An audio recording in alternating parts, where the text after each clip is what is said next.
Shalom Bapak Ibu Saudara-saudaraku yang terkasih dalam Tuhan Yesus Kristus.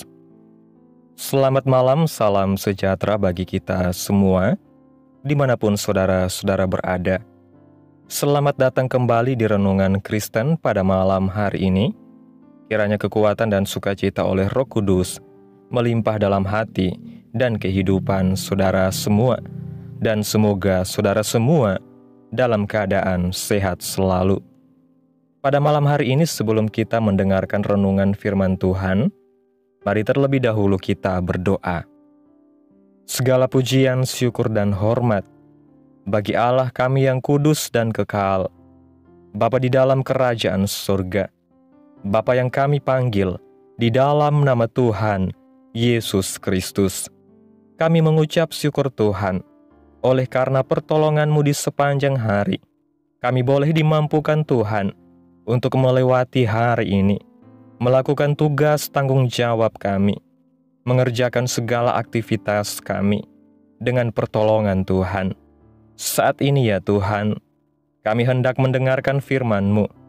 Berilah kami pengetahuan dan bimbinglah kami umat-Mu ini, agar apa yang Engkau firmankan dapat bekerja sesuai kehendak-Mu.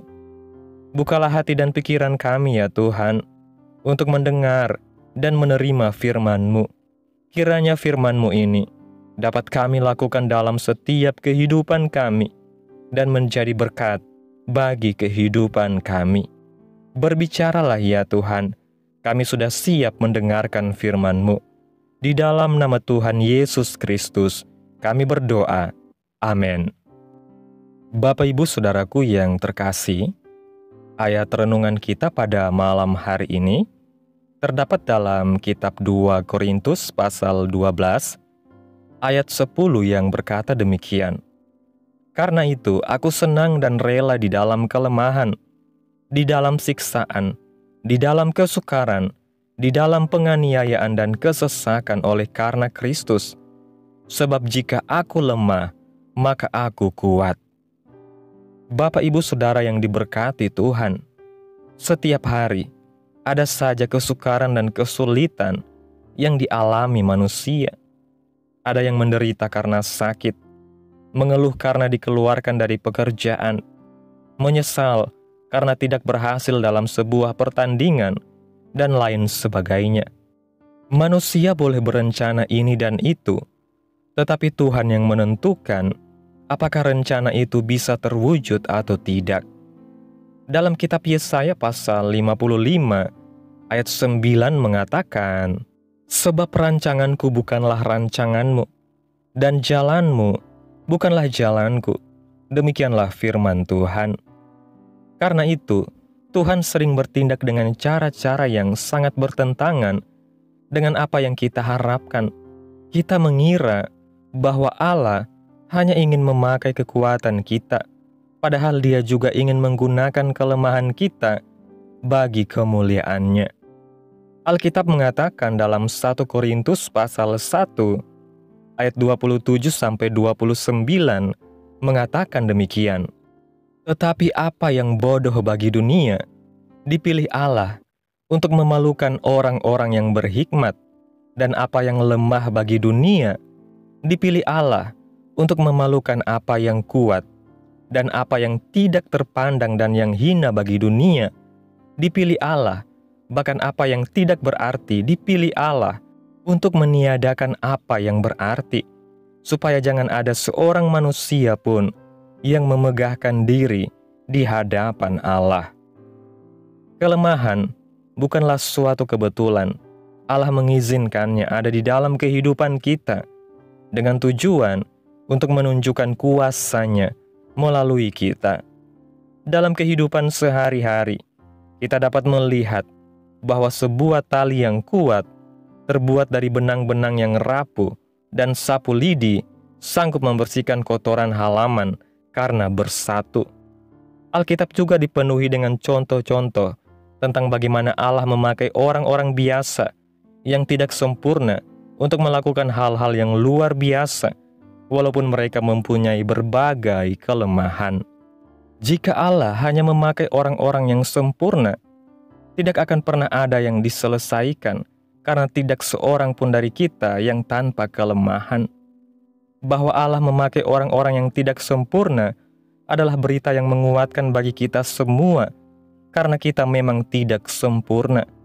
Tetapi Allah akan memakai kita jika kita mengizinkannya bekerja melalui kelemahan-kelemahan kita. Supaya hal tersebut terjadi, kita harus mengikuti teladan Paulus. Di dalam kehidupan sehari-hari pun, kita seringkali merasa sesumbar dan paling hebat, padahal di hadapan Tuhan, kita tidak ada apa-apanya. Tidak hanya manusia biasa, sebagian besar hamba Tuhan yang mengalami kejatuhan juga mengakui bahwa salah satu penyebab utama kejatuhan mereka adalah kesombongan.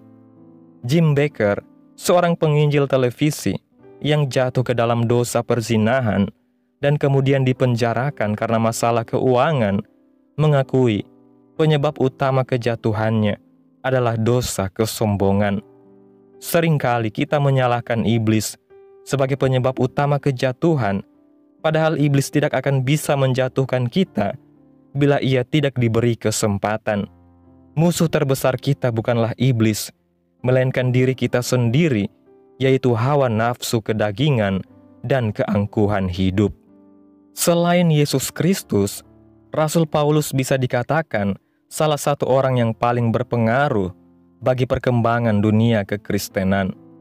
Paulus dipakai begitu dahsyat dan luar biasa oleh Tuhan, sehingga saya percaya pasti musuh akan berusaha menjatuhkannya, sebab bila hamba Tuhan besar ini sampai jatuh, maka pasti banyak orang Kristen lainnya akan ikut terpengaruh. Tetapi musuh tidak berhasil menjatuhkannya, sebab Paulus memiliki sebuah rahasia, yaitu kekuatan yang diperoleh dari kelemahan. Dalam suratnya, di dalam kitab 2 Korintus pasal 12, ayat 9 mengatakan, "Tetapi jawab Tuhan kepadaku, cukuplah kasih karuniaku bagimu, sebab justru dalam kelemahanlah kuasaku menjadi sempurna. Sebab itu, terlebih suka aku bermegah atas kelemahanku, supaya kuasa Kristus turun menaungi aku." Paulus tidak melupakan salib, meskipun dia dipakai dengan dahsyat oleh Tuhan untuk merintis banyak jemaat dan diberi pewahyuan yang demikian luar biasa. Dalam salah satu suratnya, Paulus mengatakan, dia tidak ingin bermegah dalam apapun, kecuali dalam kelemahannya, yaitu bermegah dalam salib Kristus. Kita tidak boleh, bila dipakai dahsyat seperti Paulus, akan promosi sana-sini mengenai pelayanan yang telah kita lakukan bagi Tuhan. Kita melihat contoh Rasul Paulus yang justru lebih banyak menceritakan penderitaan dan aniaya yang ia alami dibanding menceritakan pelayanannya sendiri. Sekarang, saatnya kita memiliki kesadaran untuk tidak terlalu sombong dengan apa yang kita capai. Apakah semua harta dan kekayaan yang kita miliki kita bawa ke liang kubur? Apakah setelah jatuh sakit dan akhirnya mati, kita masih memiliki kekuatan dan kekuasaan untuk segala sesuatu yang kita miliki? Hidup ini adalah sebuah kesempatan. Selagi masih bernafas dan memiliki kekuatan, berbuatlah yang terbaik untuk kemuliaan nama Tuhan. Apa yang akan kita lakukan untuk mendekatkan diri kepada Tuhan? Setiap pagi, kita bisa memulai hari dengan merendahkan diri dan mengakui bahwa kita lemah dan membutuhkan kekuatan Tuhan. Setiap orang dari kita harus menyadari bahwa tanpa ditopang oleh anugerah Tuhan sedetik saja, maka hidup kita pasti akan tidak bisa berjalan dengan baik. Bila kita mengejar pengenalan akan Allah, kekudusan dan kerendahan hati, melebihi apapun, maka oleh anugerahnya, tidak akan ada musuh yang dapat menjatuhkan kita. Biarlah kita bermegah atas kelemahan, kesesakan, kesukaran dan aniaya oleh Kristus, sebab jika aku lemah, maka aku kuat, sebab di dalam tangan Tuhan ada kekuatan besar yang tidak bisa terkalahkan. Tuhan tahu kita lemah, Tuhan tahu kita tidak berdaya. Namun melalui semua ini, Tuhan ingin menyatakan kepada kita bahwa tanpa Tuhan, kita tidak ada apa-apanya. Melalui kelemahan kita, menjadikan kita kuat, karena di saat kita lemah, kuasa Tuhan bekerja dalam kehidupan kita. Bapak Ibu Saudaraku yang terkasih, kesimpulan renungan pada malam hari ini. Melalui renungan hari ini, kita belajar bahwa kelemahan bukanlah sebuah kegagalan, melainkan jalan untuk mengalami kekuatan Allah yang sejati. Di dunia ini, kita sering berpikir bahwa keberhasilan hanya datang dari kekuatan, kecerdasan, atau kehebatan manusia. Namun firman Tuhan justru mengajarkan sebaliknya. Dalam kelemahanlah kuasa Kristus menjadi sempurna. Rasul Paulus yang luar biasa dipakai Tuhan, bukan bermegah atas kehebatannya, tetapi justru bermegah dalam kelemahannya. Karena ia tahu bahwa hanya dengan bergantung sepenuhnya kepada Kristus, ia dapat menjadi kuat dan menang atas segala tantangan hidup. Kita diajarkan untuk tidak sombong atas pencapaian dan kekuatan kita sendiri, sebab semua yang kita miliki, kekuatan, hikmat, harta, jabatan, maupun kesehatan, semuanya adalah pemberian Tuhan dan dapat diambil kapan saja. Hidup ini adalah anugerah, dan setiap nafas adalah kesempatan untuk memuliakan Tuhan, bukan memuliakan diri sendiri. Jika kita sombong, kita membuka celah besar bagi kejatuhan. Namun jika kita rendah hati, kita akan menerima pertolongan dan kekuatan dari Allah yang Maha Kuasa. Ketika kita mengalami kelemahan, kesulitan, atau penderitaan, kita tidak perlu putus asa, sebab itu adalah saat di mana Tuhan bekerja dalam hidup kita dengan lebih nyata. Di saat kita merasa tidak mampu, saat itulah Tuhan menyatakan kasih karunia-Nya. Ketika kita merasa tidak berdaya, disitulah Tuhan menguatkan dan menopang kita. Bila kita berserah, percaya, dan tetap mengandalkan Tuhan dalam segala keadaan, maka kita akan melihat bahwa kelemahan bukanlah akhir dari segalanya, tetapi pintu bagi kuasa Tuhan dinyatakan. Karena itu, jangan takut menghadapi kelemahan, jangan minder ketika menghadapi kegagalan atau kesulitan, tetapi datanglah kepada Tuhan, akui segala ketidakmampuan kita, dan percayalah penuh kepada Tuhan, sebab janji Tuhan tetap, cukuplah kasih karuniaku bagimu, sebab justru dalam kelemahanlah kuasaku menjadi sempurna. Mari kita hidup dalam kerendahan hati, senantiasa mengandalkan kasih karunia Tuhan, dan tetap memuliakan Tuhan di dalam segala musim kehidupan. Karena saat kita lemah, justru di sanalah kita menjadi kuat di dalam Tuhan. Dan ketika kita kuat di dalam Tuhan, tidak ada satupun musuh yang dapat menjatuhkan kita, karena kita berdiri di atas dasar yang teguh, yaitu Kristus sendiri. Jangan pernah mengandalkan kekuatan diri sendiri, sebab kekuatan sejati hanya ada di dalam Tuhan, dan biarlah sepanjang hidup kita menjadi kesaksian tentang kuasa Allah yang sempurna, yang bekerja melalui manusia-manusia yang lemah, namun berserah kepadanya. Amin. Tuhan Yesus memberkati. Demikianlah renungan firman Tuhan pada malam hari ini. Biarlah menjadi berkat bagi saudara yang sudah mendengarkan. Dan untuk menutup renungan pada malam hari ini, mari kita berdoa. Segala pujian, syukur, dan hormat, serta kemuliaan bagi Allah kami yang kudus dan kekal, Bapa di dalam nama Tuhan Yesus Kristus. Kami bersyukur atas pertolongan-Mu, penyertaan-Mu, juga atas kasih dan berkat-Mu dalam hidup kami. Kami berbahagia dan bersyukur atas kebaikan Tuhan dalam hidup kami. Terima kasih Tuhan buat penyertaan Tuhan di sepanjang hari yang telah kami lewati. hingga pada malam hari ini kami boleh bersyukur lagi di hadapan Tuhan melalui doa dan renungan pada malam hari ini. Terima kasih Tuhan buat firman-Mu pada malam hari ini. Kami bersyukur atas firman-Mu yang mengajarkan kami untuk selalu rendah hati dan bersandar penuh kepada Tuhan. Di dalam kelemahan kami, nyatakanlah kuasa-Mu yang sempurna. Kuatkan kami setiap hari, supaya hidup kami hanya memuliakan nama Tuhan. Terima kasih Tuhan Yesus buat firman-Mu.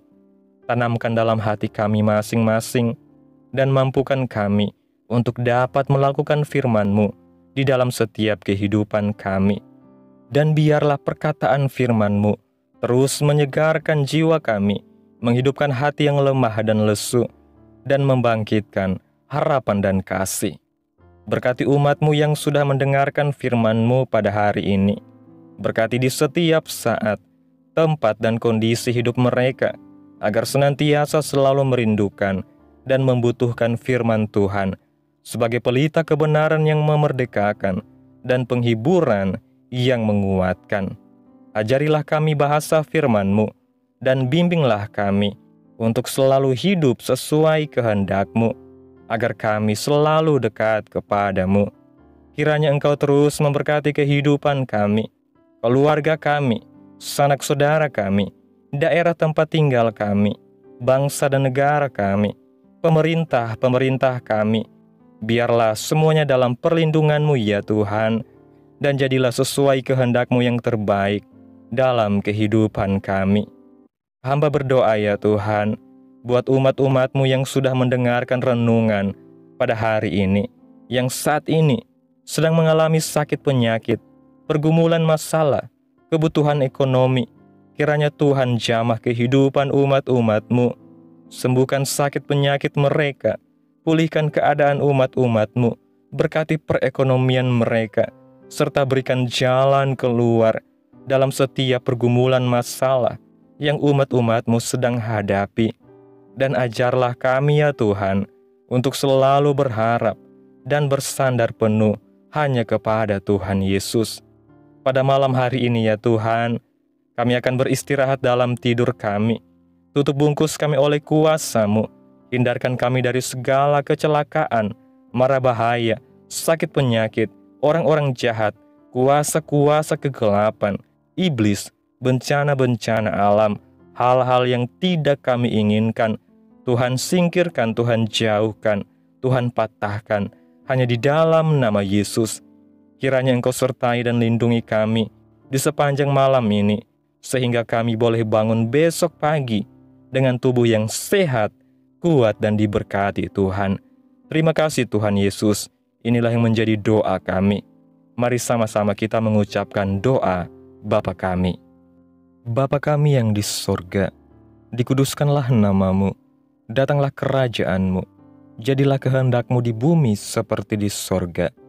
Berikanlah kami pada hari ini makanan kami yang secukupnya, dan ampunilah kami akan kesalahan kami, seperti kami juga mengampuni orang yang bersalah kepada kami. Dan janganlah membawa kami ke dalam pencobaan, tetapi lepaskanlah kami daripada yang jahat. Karena Engkaulah yang mempunyai kerajaan dan kuasa dan kemuliaan sampai selama-lamanya. Amin. Mari kita terima berkat Tuhan. Tuhan memberkati engkau dan melindungi engkau. Tuhan menyinari engkau dengan wajah-Nya dan memberi engkau kasih karunia. Tuhan menghadapkan wajah-Nya kepadamu dan memberi engkau damai sejahtera. Terimalah berkat Tuhan di dalam nama Tuhan Yesus Kristus. Amin. Selamat malam, selamat beristirahat. Tuhan Yesus memberkati.